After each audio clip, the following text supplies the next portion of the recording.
ഗസാത്തരൂവിലെ ചോര കണ്ടേ ഞാനും എഴുതട്ടൊരു കണ്ണീർ കാവ്യം.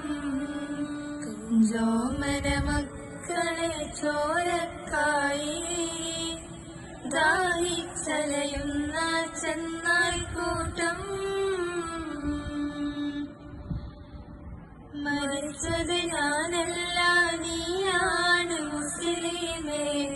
ഫാസിസ തടവറയിൽ അടിമയായി നിൽപ്പൂ നീ എന്ന് തീരും ഈ കണ്ണുനീരിൻ മോചനം നേടുകില്ലേ. ഫലസ്തീൻ ചിരിയെന്നത് കാണാക്കിനാവല്ല. അറബി പൊൻവിളയുന്ന കാലം വരുന്നുണ്ട് തഖ്വ കൊണ്ട്.